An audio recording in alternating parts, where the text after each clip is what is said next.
Mongolian Mining 2025 уул уурхайн үзэгдлийн худалдаа 4-р сарын 17-оос эхлэн буян тухай спорт цогцлборт зохион байгуулагдаж эхэлсэн. Тэгвэл буян тухай спорт цогцлбор 99 сая төгрөгийн цахилгааны төлбөрийн өртөө байснаас өчигдөр үзэгдлийн худалдааны үеэр 3-аас 4 цаг цахилгаан тасарчээ. Харин буян тухай спорт цогцлборын удирдлагууд Улаанбаатар цахилгаан түгээх сүлжээ төрийн өмчт компанитай тохиролцсны үндсэн дээр цахилгаанаа буцаан залхуулсан байна. Төлбөрийн үр хуримтлагдсан шалтгаан нь ковидын үед орлого багасж үйл ажиллагаа зогссноос үүссэн гэж тайлбарлаж байна. Биднэрт бол жоохон хүндрэлтэй л байсан. Яг яагаад гэвэл ингээд ийм олон багш тооны төхөөрөмжүүд дэлгэцсэн байж хад гівгийн тог тасарч ихлээр бид хэд ч бас жоохон энэ юундаа санаа зовоод бүх юмнуудаа гаргаж зөөж машин руу хийж байрлуулсан байна ерөнхийдөө. Тэгээ бас гадны төлөөлөгчд одоо яг ингээд ийм экспортой холбоотойгоор манай компани нөгөө нэг аль биесний эрхтэйгээр борлуулдаг нөгөө нэг бараа бүтээгдэхүүний нийлүүлдэг газраас төлөөлөгчд нь ирсэн байсан. Тэгээ тэр хүмүүсийн бас нүдэн дээр жоох эвгүүлээс тогтсорсон болохоор. За ер нь бол тог тасраад яг нөгөө нэг үйл ажиллагаа яг ид явж ирсэн. Тэгээд танилцуулах боломжгүй болсон жоохон тийм хүндрэлтэй байсан. Гэтэ бид нар яг өөрсдийнхөө нөгөө нэг одоо гэрэлтэй дрон байгаа байхгүй юу? Одоо шөнийн гэрэлтэй тэр дроноор яг ойр авирахад гэрэлтүүлсэн дээрээс нь бас чанга яригчаар нь одоо энэ хүмүүст тийм тог одоо ингэ тасарсанд хөлцөлөч гэсэн тиймэрхүү мэдээлэл энэ аваараа ер нь тараачаад тэгэл ерөөдөө буусан байна. Үйлдэл ажиллагааны хувьд бол тийм олон улсын одоо энэ том арга хэмжээнд дээр ингээд тог засрах бол жоохон тийм ер нь бол жоохон хариуцлагагүй байлаа.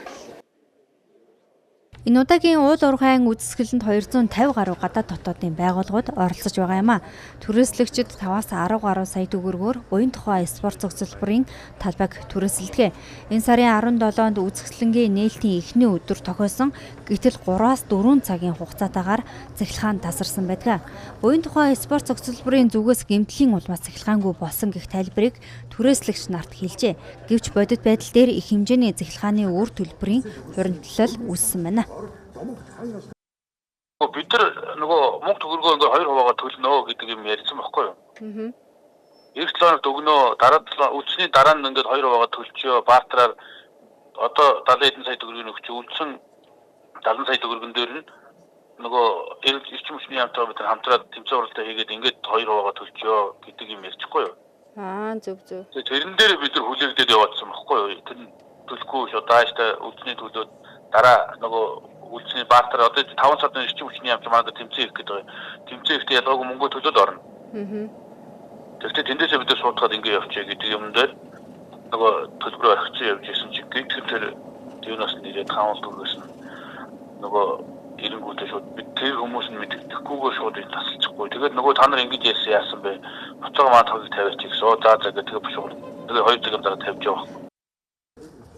Ковид үед хуримтлагдсан үр төлбөрөө төлж барагдуулаагүй байж байтал цахилгааны төлбөр нэмэгдсэн нь өнөөдрөө энэ их үр хуримтлагдах шалтгаан болсон гэдгийг тэдний зүгээс хэлсэн.